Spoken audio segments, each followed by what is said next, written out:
Kono kwa cher kwembe de lok mukene matete meken pin kumbe Congo ko Lweny da Otugge dak nyera ne kumbeti to Eastern Congo kunyame Congo makitika wache ne kumbeti Gwenyo da church ikin mon pagamenta ki adwi wawaje kan part ni adwi dong mo rebels terror dong mo Congo kumbe M23 no Congo be ki agreement truce agreement karachedo Mrs. Fire for dwe mugo ariyo dek yana bere way dak bay chen agreement en kumbe dak Lweny Manyen tika chake ikiana adwi ki mon pagamenta ba joma kana magiti lok magiti penye giti wache ne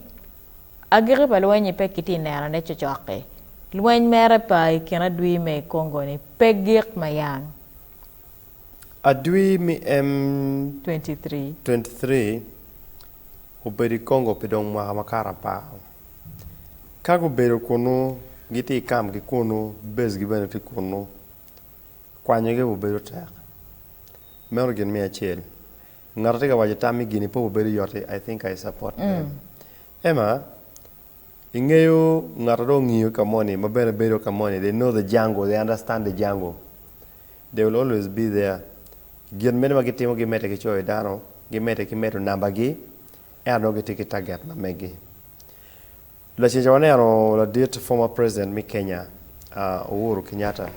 erno ki yere mi bino ka ichung mi kuputal iken lobo mi DRC ki lobo Rwanda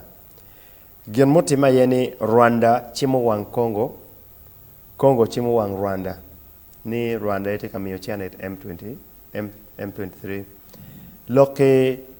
kore matiati iken make loko ni African Union nyo lobo del chol mi bino kar chel mi tioko lobo ni loke kara ma food Lweny bino wa liet we saw some bit of effort ma waneno lobo ma Roma beach uchwalo mony ma megi mi charo kaneno ket ma ketioko kwede pero eni kikelo joint force mi Lweny kum M23 kikelo joint force mi charo katimu Lweny ikum ADF enta mero weche ni inge dwe angwena bija bichiel because by the end of last year no dwe makuma eni no M23 ti marach around no, October November December no gukelo wigio mape wache ento inno kenene we have almost gone dwe adi abija bichiel moni down the road go lingo en kar ndong tie kere padan me chako beru ki yot kum kwero karama timo gerango the festive is back gen gudugo chen kanyi na ana mer wachi mo lo story me achel lo ADF ni en kar eni madano bana duongi en lo teno ranyi bana taking advantage ni dano wen kumeti ka chara ka wel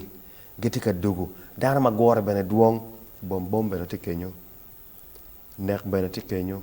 kuo bana tikenyo lo tima ranyi bana tikenyo piem dano wen bino ka yinyo chene dano ro miro bena wangi tulo beri way dano wang pa dano ma duong ti Congo par pa waje kanjui ni dano wen ni Congo tie ki minerals ma duong Congo do beri way Uganda dek do Uganda wangi dek do ko pon ki minerals so lu ranyi ne benoti kono jobe giti ki good intentions beti kono so dano wen wangi ti Congo ma gena wagal wen me Congo ni pe gek